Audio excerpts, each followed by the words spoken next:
Je m'appelle Penelope Ward.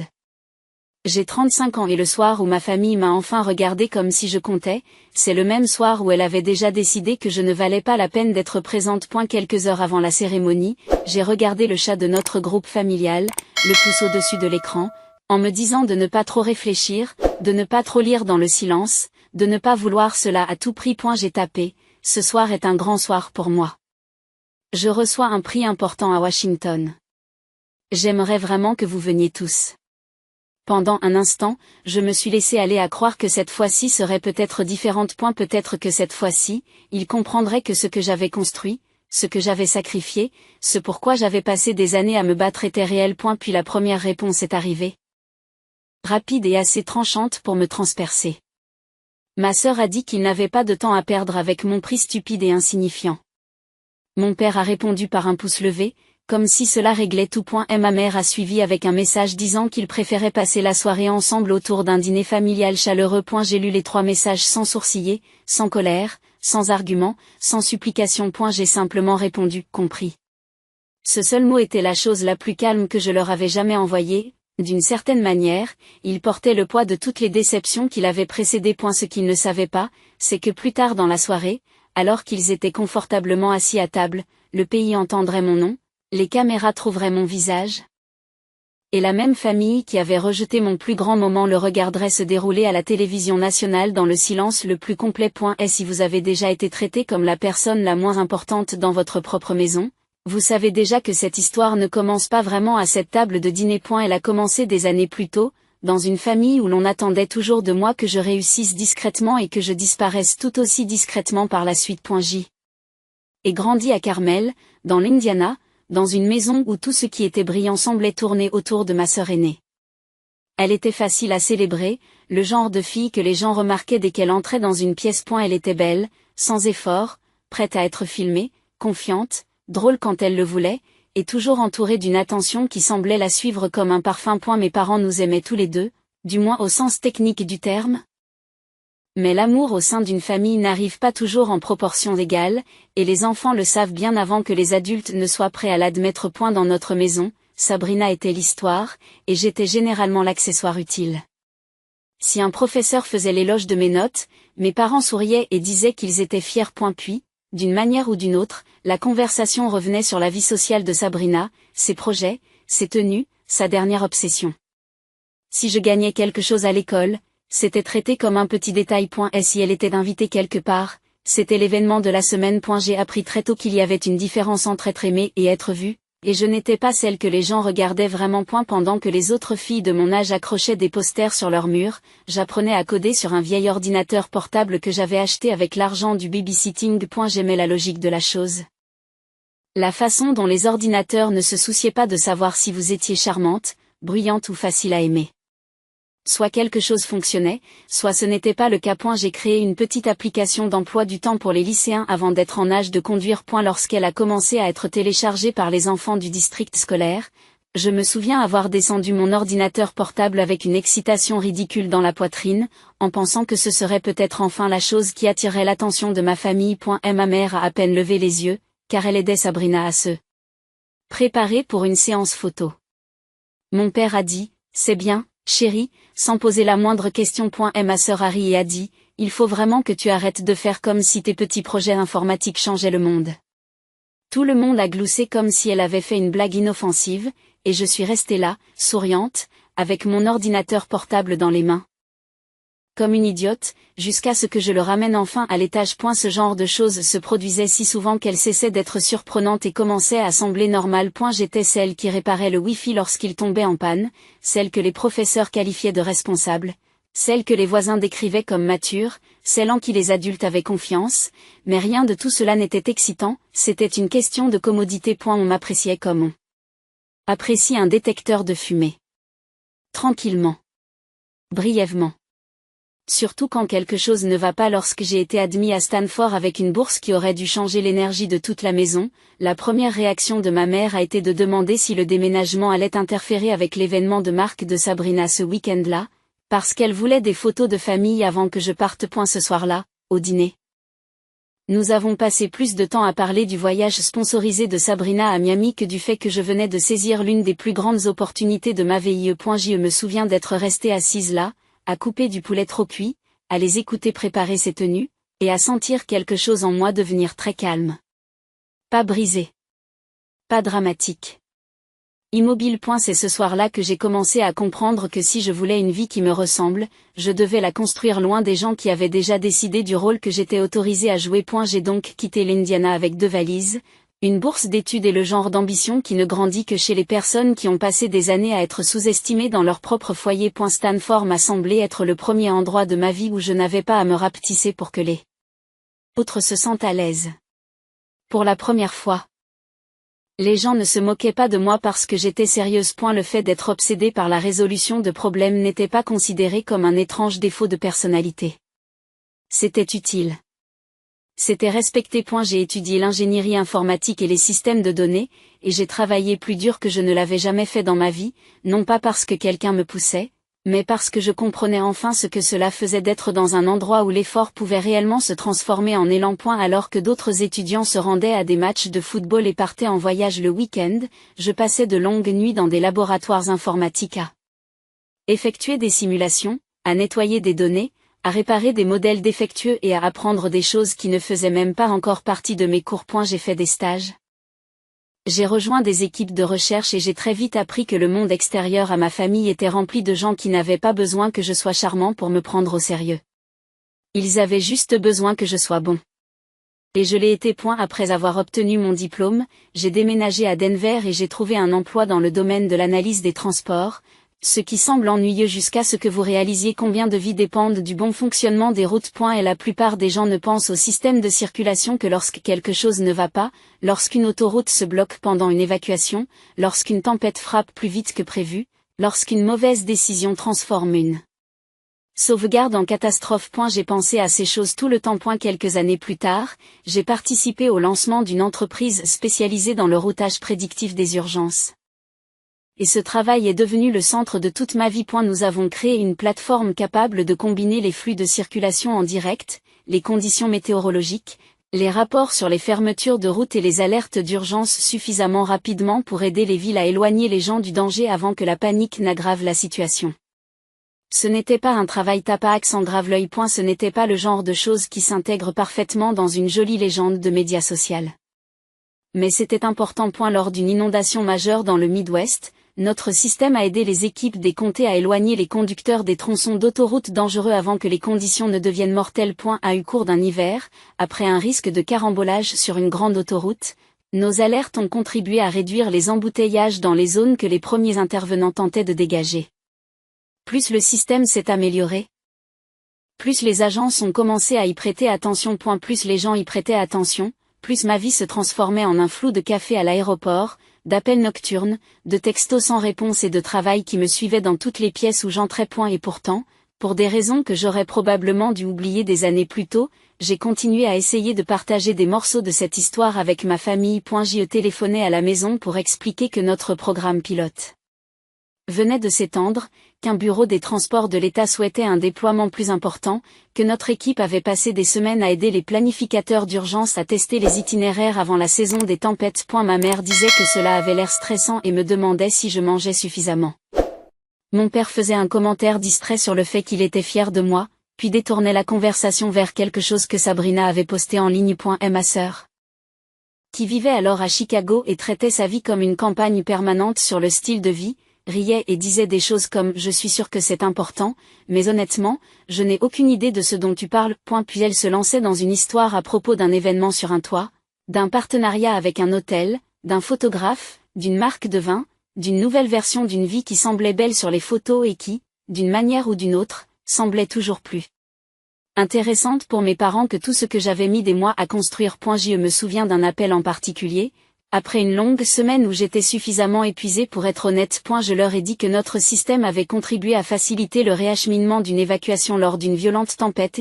Avant même que j'aie pu finir d'expliquer ce qui s'était passé, ma sœur a dit Ça a l'air tellement intense. Je n'aurais jamais pu me préoccuper à ce point de la circulation. Tout le monde a ri doucement, y compris ma mère, et je suis restée assise, mon téléphone contre l'oreille, fixant les lumières du centre-ville de Denver, réalisant qu'il n'allait jamais me rencontrer là où je vivais réellement. Et ni émotionnellement, ni intellectuellement, ni même par simple curiosité. C'est à ce moment-là que quelque chose a changé en moi pour de bon. J'ai cessé d'appeler parce que je voulais qu'il comprenne. Par la suite, je n'ai plus appelé que par habitude. Lorsque mon travail a commencé à atteindre le niveau fédéral, j'avais déjà appris à ne pas trop attendre de ma famille. Cette leçon aurait dû me protéger, mais l'espoir a une façon de survivre chez les gens longtemps après qu'il a cessé d'avoir un sens. L'appel est arrivé par un mardi matin gris, alors que j'étais au bureau en train d'examiner un rapport de déploiement avec mon équipe. A eu début.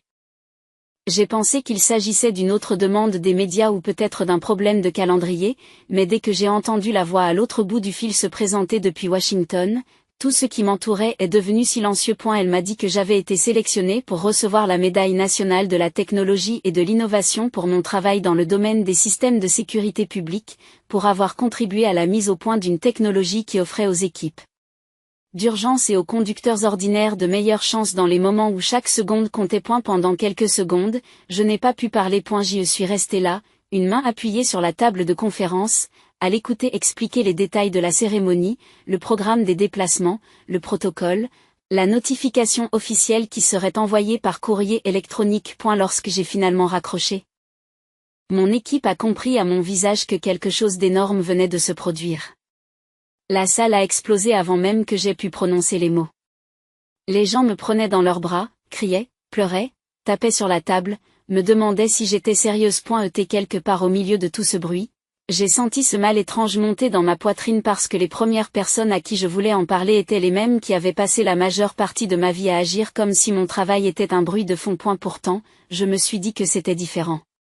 Il ne s'agissait pas d'un projet scolaire, d'une bourse d'études ou d'une autre chose qu'il pouvait poliment ignorer en attendant que ma sœur fasse quelque chose de plus bruyant. Il s'agissait de la Maison Blanche. C'était le genre d'honneur que même les gens en dehors de mon domaine comprenaient. Cet après-midi-là. Après avoir reçu l'email officiel et l'avoir lu 3 fois pour m'assurer que je n'avais rien imaginé, j'ai ouvert le chat du groupe familial et j'ai tapé un message avec plus de soin que je n'aurais dû. J'ai écrit que je venais de recevoir une nouvelle qui allait changer ma vie, que j'allais être honorée à Washington, que la cérémonie aurait lieu cette semaine-là et que cela signifierait beaucoup pour moi s'il venait. J'ai ajouté l'heure, la ville et même une note indiquant que la cérémonie serait couverte par les médias nationaux au cas où leur présence ne serait pas souhaitable. Puis j'ai fixé l'écran et j'ai attendu. Je n'ai pas eu à attendre longtemps.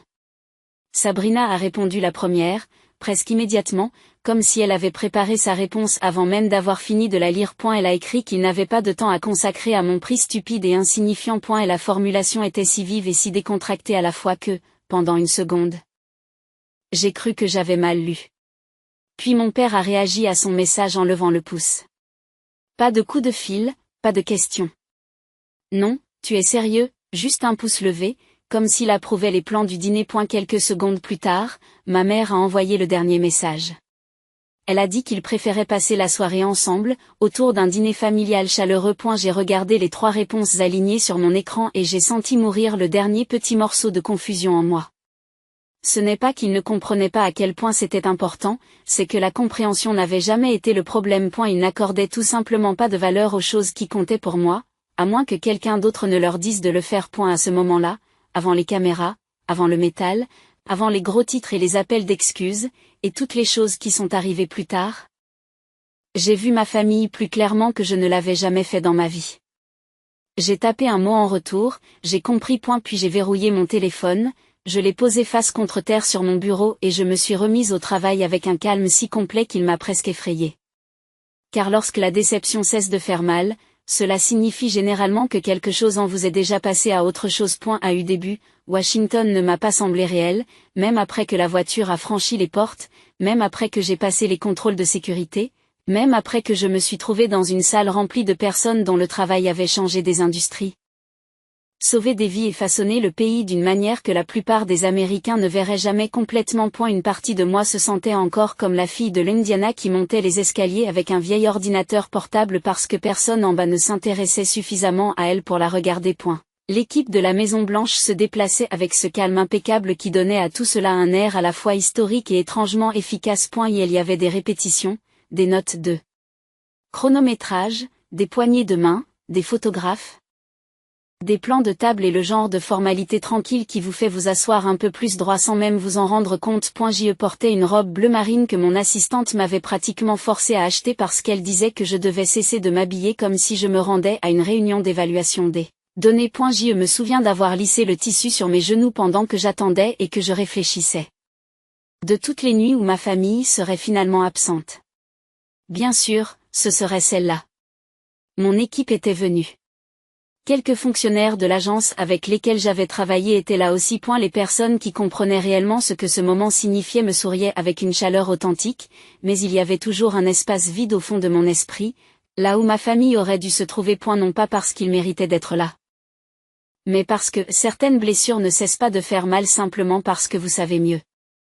Lorsque mon nom a enfin été appelé, tout a semblé s'éclaircir d'un seul coup. J'ai avancé en entendant le bruit des applaudissements autour de moi, mais ils étaient lointains, presque sous-marins, comparés au battement de mon propre cœur. Le président a alors prononcé mon nom clairement, avec confiance, et l'a fait suivre d'une description du travail dans lequel j'avais passé des années à m'investir. Il a parlé des interventions d'urgence, de la technologie qui aidait les communautés à agir plus rapidement lorsque les routes devenaient dangereuses et que les minutes pouvaient faire la différence entre la fuite et la tragédie. Elle a dit que mon travail avait contribué à renforcer la sécurité publique dans les moments de chaos et le fait d'entendre la valeur du travail de ma vie énoncée à haute voix dans cette salle, dans ce bâtiment, devant ces caméras, a eu sur moi un effet pour lequel je n'ai toujours pas de mots. Le métal reposait sur mes épaules plus lourdement que je ne le pensais.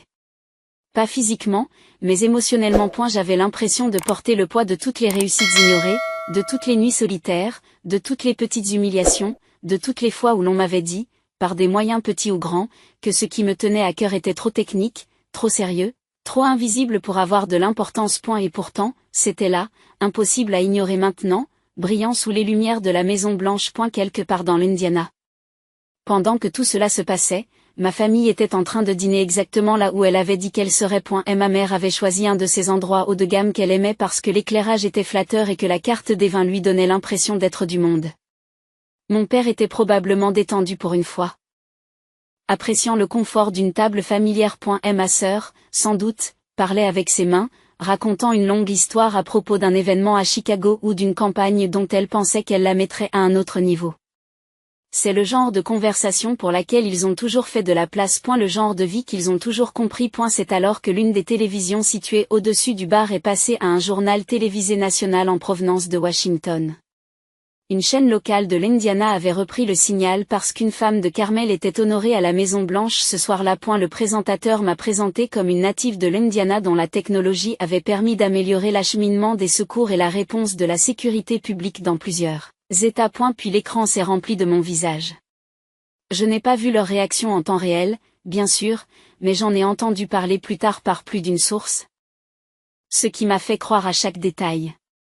Sabrina s'est tue au milieu d'une phrase. Et ma mère baissa lentement son verre de vin et fixa la télévision comme si elle avait cessé de comprendre la pièce. Mon père, l'homme qui avait répondu à mon invitation par un pouce levé à la cruauté de ma sœur, n'a apparemment rien dit. Puis le président est apparu à côté de moi sur l'écran et a placé la médaille autour de mon cou tandis que le chiron en dessous de nous m'identifiait par mon nom. Le même nom qu'ils avaient balayé quelques heures auparavant. Et la même réussite qu'ils avaient qualifiée de stupide et d'insignifiante. Les gens dans le restaurant ont commencé à regarder de la télévision à leur table et vice-versa. Quelqu'un à proximité a reconnu mon nom de famille et m'a demandé s'il était de ma famille. Une autre personne a dit qu'elle venait d'apprendre que ma technologie avait aidé les services d'urgence lors de phénomènes météorologiques violents et d'incidents sur les autoroutes. Un serveur s'est arrêté. Un couple à la table voisine s'est retourné complètement sur son siège. Et ma famille n'avait nulle part où se cacher de la vérité de ce moment. Ils avaient choisi de manquer la plus grande soirée de ma vie. Et maintenant des étrangers étaient témoins de leur choc avant même qu'ils puissent arranger leur visage de manière moins embarrassante. Une fois la cérémonie terminée, je me suis éloignée de la foule pendant quelques minutes et j'ai regardé mon téléphone. Et elle vibrait déjà du début de ce que je savais être à venir, mais avant d'ouvrir quoi que ce soit, je suis allée sur le chat du groupe familial et j'ai envoyé un simple message: merci de m'avoir laissé de l'espace ce soir. La cérémonie était magnifique. Puis j'ai joint une photo de moi debout sous les lumières, le métal visible contre ma robe, et je l'ai envoyé sans un mot de plus. Je n'avais pas besoin de leur faire honte. Et la réalité l'avait fait pour moi plus complètement que la colère ne pourrait jamais le faire. Puis j'ai verrouillé mon téléphone. Je l'ai glissé dans mon sac et je suis entrée dans la réception avec un nouveau sentiment étrange qui s'est installé en moi. Ce n'était pas exactement un triomphe. Ce n'était pas une vengeance comme les gens l'imaginent. C'était quelque chose de plus calme et de meilleur que cela. C'était le sentiment de ne plus avoir besoin des gens pour comprendre votre valeur après que le monde l'a déjà rendu indéniable. Lorsque je me suis réveillée le lendemain matin, mon téléphone semblait avoir survécu à une sorte d'orage électrique. Appel manqué, messages vocaux, alertes textuelles, notifications par courrier électronique, messages de numéros que je n'avais pas vus depuis des années, tout s'empilait jusqu'à ce que mon écran ne ressemble presque plus au mien. Pendant quelques secondes, je l'ai regardé fixement depuis le lit de l'hôtel. Les rideaux entr'ouverts et la lumière du soleil de Washington qui traversait la pièce. Je savais exactement d'où venait la plus grande partie de l'information. Ce que je ne savais pas encore, c'était la rapidité avec laquelle le choc s'était propagé. Le groupe de discussion de ma famille était passé du rejet froid au chaos total en une nuit. Ma mère avait envoyé une série de messages demandant pourquoi je ne leur avais pas dit que c'était si important, ce qui aurait été risible si cela n'avait pas été aussi insultant. Mon père avait écrit qu'ils étaient fiers de moi et que tout s'était passé si vite. Sabrina avait envoyé 4 messages distincts entre minuit et 3 heures du matin. Tous plus désespérés les uns que les autres. Le premier disait qu'elle n'avait pas compris de quel type de prix il s'agissait. Le deuxième disait qu'elle avait été complètement choquée au restaurant. La troisième disait que les gens avaient commencé à reconnaître notre nom de famille immédiatement et à poser des questions. Et la quatrième n'était qu'une phrase qui, d'une manière ou d'une autre, réussissait à apparaître à la fois hystérique et apitoyée. Pénélope, appelle-moi s'il te plaît. C'est devenu un désastre. Je suis restée assise à lire cette phrase 2 fois parce qu'elle m'en disait plus que n'importe quelle excuse. Je ne t'ai pas blessée. Je n'ai pas été cruelle. Pas que je n'arrive pas à croire que j'ai raté ta plus grande soirée. Un désastre. Ce qui signifie que le pire, dans son esprit, n'était pas ce qu'elle m'avait fait. C'était ce qui lui était arrivé parce que d'autres personnes l'avaient vu. Cette prise de conscience m'a permis de poser le téléphone et de me préparer lentement. Je me suis douchée, habillée et je suis descendue prendre un café avant de répondre à un seul message. Quelque part entre la première et la deuxième gorgée. Les gros titres ont commencé à me trouver. Les stations locales d'Indianapolis avaient diffusé l'article à longueur de matinée. Un ingénieur de la ville est honoré à la Maison Blanche. Indiana Woman Recognized for Life Saving Public Safety Technology, une femme de l'Indiana récompensée pour une technologie de sécurité publique qui a sauvé des vies. Des photos de moi avec la médaille étaient partout. D'anciens professeurs avaient publié des articles à mon sujet. Des gens de Stanford avaient repartagé le clip. Les responsables des transports et les planificateurs d'urgence avec lesquels j'avais travaillé ont tagué l'entreprise et félicité mon équipe. L'histoire avait échappé aux limites de mon domaine et était devenue quelque chose de plus large, quelque chose que les gens ordinaires pouvaient comprendre. Une femme de l'Indiana avait mis au point une technologie qui contribuait à protéger des vies dans des moments de danger. Le président l'avait honoré pour cela. C'était assez simple pour être respecté par n'importe qui. Malheureusement pour ma sœur, les internautes sont très doués pour relier les points lorsqu'il s'agit d'humiliation. Sabrina a passé des années à construire une vie autour de la visibilité. Elle publiait constamment des articles, soignait chaque angle de vue, partageait chaque dîner, chaque événement, chaque panier cadeau, chaque fragment poli d'une vie destinée à faire des envieux parmi les étrangers. Mais la visibilité n'est flatteuse que lorsque les projecteurs se posent là où vous le souhaitez. Ce matin-là, l'une des femmes qui s'était rendue au restaurant la veille a publié un article sur le moment où ma famille m'a vue à la télévision. Au début, elle ne les a même pas nommés. Elle a simplement raconté qu'elle s'était assise près d'une table qui s'était tue après avoir rejeté le prix décerné à un membre de sa famille. Avant de se rendre compte que ce même membre de la famille était à la Maison Blanche en train de recevoir une médaille des mains du président. Et la nouvelle s'est répandue plus vite qu'elle n'aurait dû. Probablement parce que les gens aiment les histoires qui punissent l'arrogance sans aucune aide de la fiction. Puis quelqu'un d'autre a reconnu ma sœur à partir de son compte public. Puis une autre personne a trouvé un vieil extrait de Sabrina plaisantant lors d'un panel sur le fait que les personnes qui font de leur réussite leur personnalité à part entière sont épuisantes et peu sûres d'elles. Cela ne me concernait pas directement, Mais en plus de la couverture médiatique et de l'histoire du restaurant, c'était assez moche pour faire des dégâts. À midi, l'un des partenaires de sa marque avait annoncé une pause dans la campagne qu'il menait avec elle. Dans l'après-midi, un événement dont elle faisait la promotion à Chicago l'a discrètement retiré de sa liste d'invités. Son manager ne répondait plus aux appels, ce qui, dans son monde, était l'équivalent d'une alarme incendie. Les commentaires sur ces dernières publications sont devenus brutaux. Certains la traitent de superficielle. D'autres l'ont traitée de jalouse. Certains ont dit que le plus cruel n'était pas qu'elle m'ait insulté, mais qu'elle avait insulté un travail qui contribuait à sauver des vies. Pour une fois, l'Internet n'exagérait pas. Il l'avait simplement vu clairement. Mes parents n'ont pas mieux réagi.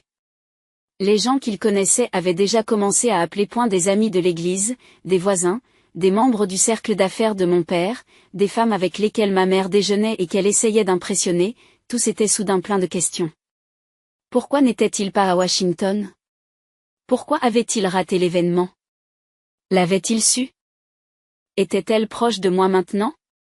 Il était étonnant de voir à quelle vitesse il passait de l'indifférence à la panique une fois que le monde extérieur commençait à les mesurer à la fille qu'il n'avait pas su apprécier à sa juste valeur. Vers midi, j'ai finalement répondu à l'appel de ma mère. Elle a éclaté en sanglots dans les 30 premières secondes et n'a cessé de répéter qu'il n'avait aucune idée, qu'il n'avait jamais imaginé que cela serait montré partout, que tout cela était arrivé de manière si inattendue. J'y laissé parler jusqu'à ce qu'elle soit à court d'excuses et qu'elle doive s'asseoir dans le silence qu'elle avait gagné. Je lui ai alors posé une question simple: quelle partie n'avez-vous pas comprise? La partie où j'ai dit que c'était la plus grande nuit de ma vie ou celle où je t'ai demandé de venir? Elle n'avait pas de véritable réponse à cette question. Mon père a pris la ligne et a essayé de paraître ferme, de parler de malentendus et de timing, mais même lui n'a pas pu cacher l'embarras dans sa voix. Il a dit qu'ils étaient fiers de moi. Il a dit qu'il voulait arranger les choses. Je lui ai dit quelque chose que je n'avais jamais dit à voix haute auparavant. Je ne suis pas fâché que tu aies fait un choix. Je suis contrarié que tu aies fait le même choix, encore et encore, pendant des années. Et c'est juste la première fois que d'autres personnes regardent. Et elle n'a pas répondu pendant plusieurs secondes. Lorsqu'il a enfin parlé, sa voix était plus grave que je ne l'avais jamais entendue. C'est alors que ma sœur a appelé. J'ai failli l'ignorer, mais la curiosité l'a emporté. Sabrina pleurait si fort que j'ai eu du mal à la comprendre au début. Elle disait que les marques s'éloignaient. Elle a dit que les gens la détruisaient en ligne. Elle a dit qu'elle était désolée, qu'elle avait été stupide. Qu'elle n'avait pas imaginé que cela deviendrait quelque chose d'aussi énorme. Encore une fois, c'est là que ça se passe. Pas la peine d'abord, les conséquences d'abord. Je l'ai écoutée jusqu'à ce qu'elle soit à bout de souffle, puis je lui ai dit la vérité aussi calmement que possible.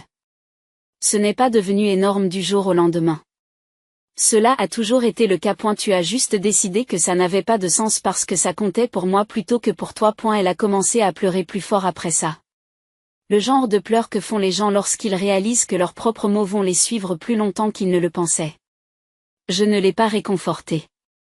Je ne l'ai pas attaquée non plus. J'ai simplement laissé le silence s'installer jusqu'à ce qu'elle le ressente. Au cours des 2 semaines qui ont suivi, les choses ont continué à s'effilocher pour elle, lentement. Par étapes. Un autre partenariat s'est retrouvé au point mort. Le circuit d'événements de Chicago qui l'invitait partout s'est soudain révélé moins accueillant. Son manager lui a conseillé d'éviter les apparitions publiques jusqu'à ce que les réactions se calment. Sans revenu régulier, l'appartement qu'elle s'était efforcée de s'offrir est devenu impossible à justifier. Finalement, elle a renoncé à son bail et est retournée vivre chez ses parents, ce qui est le genre de déchéance dont elle se serait moquée chez quelqu'un d'autre 6 mois plus tôt. Plus tard, les gens ont essayé de faire passer tout cela pour ma vengeance, mais ce n'était pas vrai. Je n'ai rien divulgué. Je n'ai appelé personne. Je n'étais pas obligée de le faire. La punition a été intégrée au moment même. Elle a révélé publiquement quel genre de personne elle était. Et le monde a porté son propre jugement. C'est la partie qu'elle n'a jamais vue venir. Elle pensait qu'influencer signifiait contrôler. Elle pensait que l'attention pouvait toujours être gérée. Elle n'avait aucune idée de la rapidité avec laquelle les projecteurs pouvaient se braquer lorsqu'ils se posaient enfin sur quelque chose de réel. Et moi, la sœur qu'elle avait passé des années à traiter comme un bruit de fond, j'étais devenue la seule chose dont personne dans la famille ne pouvait plus se détourner. 3 semaines après la cérémonie, Sabrina est venue me voir à Denver. Elle ne ressemblait en rien à la femme qui s'était moquée de moi si facilement. Pas de tenue de créateur. Pas de sourire éclatant. Pas d'assurance. Juste des yeux rouges. Des mains tremblantes et une voix qui se brisait à chaque fois qu'elle essayait de prononcer mon nom. Elle m'a dit que tout s'était effondré. D'autres contrats de marque n'existaient plus. Sa société de gestion l'avait abandonné. Les invitations à des événements avaient disparu. Elle avait perdu son appartement à Chicago et était retournée vivre chez nos parents dans l'Indiana. Elle n'arrêtait pas de dire qu'elle avait tout perdu à cause d'une phrase stupide, mais la vérité, c'est qu'il ne s'agissait jamais d'une seule phrase. Cette phrase n'a fait que révéler le genre de personne qu'elle avait choisi de devenir pendant des années. Pour la première fois de sa vie. Les gens ont vu au-delà de l'image et ont découvert le vide qui se cachait derrière. Elle a admis qu'elle s'était toujours sentie menacée par moi parce que j'avais quelque chose qu'elle ne pourrait jamais simuler. J'avais de la substance. J'avais de la discipline. J'avais construit quelque chose de vrai. Je lui ai dit que j'avais entendu ses excuses, mais qu'être désolé après avoir tout perdu n'était pas la même chose que d'avoir un bon caractère. Je n'ai pas crié. Je ne l'ai pas réconforté non plus. Je l'ai simplement laissé s'asseoir avec la vérité qu'elle avait passé des années à éviter. 2 jours plus tard, mes parents sont arrivés. Ma mère a pleuré avant même de s'asseoir.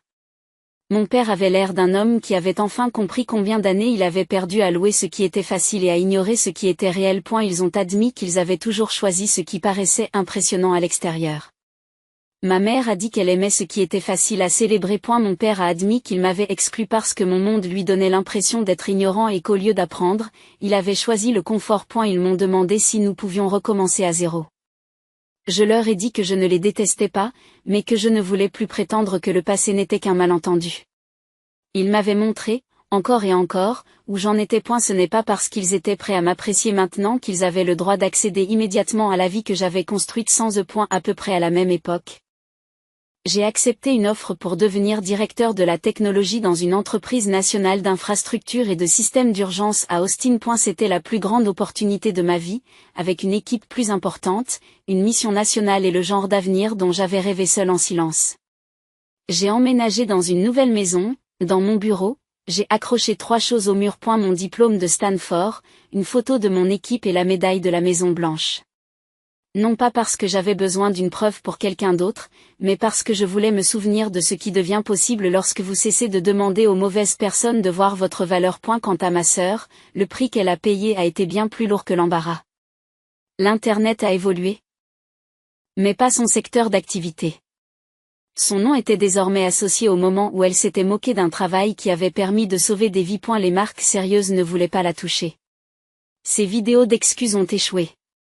Ses tentatives de rebranding ont échoué. Même nos parents ont fini par arrêter de financer son retour. Finalement, elle a pris un emploi à temps partiel dans un magasin de décoration intérieure près d'Indianapolis, aidant des étrangers à meubler des maisons tout en retournant vivre dans la chambre qu'elle pensait avoir perdue il y a des années. C'est là que se situe la véritable punition. Il ne s'agissait pas seulement de perdre de l'argent ou un statut, mais de perdre l'illusion sur laquelle elle avait construit toute son identité. En fin de compte, ma vengeance n'a jamais été de la détruire. C'était de refuser de rester petite pour qu'elle puisse continuer à se sentir grande. Si mon histoire signifie quelque chose, c'est ceci. Les personnes les plus proches de vous peuvent vous ignorer, vous rejeter et ne pas vous comprendre pendant des années. Mais leur aveuglement ne définit pas votre valeur. Parfois, la chose la plus puissante que vous puissiez faire est de continuer à construire, à vous élever et à aller de l'avant jusqu'à ce que la vérité de qui vous êtes devienne trop indéniable pour que quiconque puisse l'ignorer. Et lorsque ce jour viendra, ne gaspillez pas votre temps à quémander un amour tardif auprès de personnes qui ne vous ont remarqué qu'après les applaudissements. Choisissez votre avenir, protégez votre paix et ne laissez plus jamais quelqu'un décider de votre valeur. Chez Riven Jargon, notre équipe travaille dur pour créer des histoires significatives et engageantes qui laissent un impact durable. Nous nous engageons à préciser qu'il s'agit d'histoires fictives créées pour partager avec notre public des leçons éducatives, des points de vue émotionnels et des messages précieux sur la vie. Et la méchante de cette histoire n'était pas seulement cruelle, elle était aussi aveuglée par la jalousie, l'orgueil et un jugement superficiel. Elle a rejeté quelque chose de vraiment significatif parce qu'elle ne pouvait pas reconnaître la valeur au-delà de l'attention et de l'apparence. Si vous étiez à la place de Pénélope, comment réagiriez-vous face à une telle personne et lui donneriez-vous une seconde chance ?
is officially complete mush.